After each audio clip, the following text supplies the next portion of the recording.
আসসালামু আলাইকুম। আজকে আমি যাকে নিয়ে কথা বলবো, আলোচনা সমালোচনার কেন্দ্রবিন্দুতে। জানি না বর্তমান কে ভালো কে খারাপ, জানি না আগামীতে কে দেশের প্রধানমন্ত্রী হবে। তবে আমার একটি জিনিস সামনে এসেছে, যার জন্য আমি সেই জিনিসটি নিয়ে কথা বলতে চাচ্ছি। কোনো দলের হয়ে না, আমি একজন বাংলাদেশের নাগরিক হিসেবে কথা বলতে চাচ্ছি। আমি এখানে দেখলাম যে তারেক জিয়া ফ্যামিলি কার্ড দিচ্ছে, আর ফ্যামিলি কার্ড পাবে মোট 4 কোটি মানুষ। 4 কোটি মানুষ ফ্যামিলি কার্ড পাবে। 4 কোটি মানুষ যদি ফ্যামিলি কার্ড পায়, প্রতি ফ্যামিলি কার্ডে থাকবে 2,500 টাকা করে।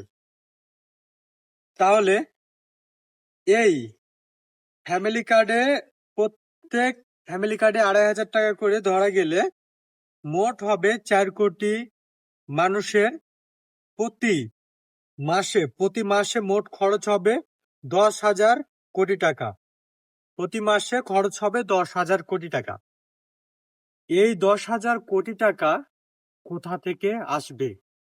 এই 10,000 কোটি টাকা কি আহ, বাংলাদেশের যেটা মূল ফান্ড আছে, যে মানে দেশের ফান্ড, যেখান থেকে আমাদের বাংলাদেশের আহ, বিভিন্ন সমস্যা বা বিভিন্ন রাস্তাঘাটে ব্যবহৃত হয়, সেই ফান্ড থেকে, নাকি তারেক জিয়ার নিজস্ব কোনো ফান্ড আছে সেখান থেকে ব্যবহার করা হবে, সেই টাকাগুলো খরচ করা হবে?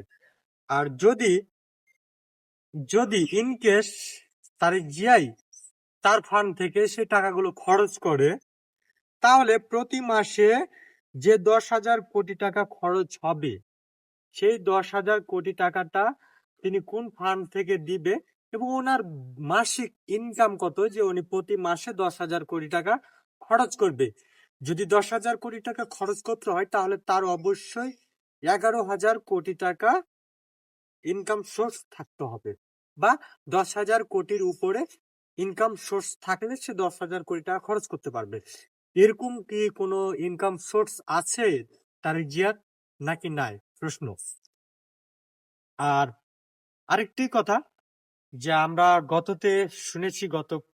ভিডিওতে এবং গত ভাষণে আমরা শুনেছি, আমি যদিও জামাতকে সমর্থন করি, আমাদের জামাতের শফিউর রহমান আমির স্যার একটি বক্তব্য দিয়েছেন, যে 5 বছরের নিচে যেগুলো শিশু আছে তাদের শিক্ষা, চিকিৎসা চিকিৎসা ফ্রিতে দেওয়া হবে, এবং যারা বৃদ্ধ আছে, 60 বছরের উপরে যারা বৃদ্ধ আছে, তাদের চিকিৎসা ফ্রিতে দেওয়া হবে যদি জামাত ক্ষমতায় আসে।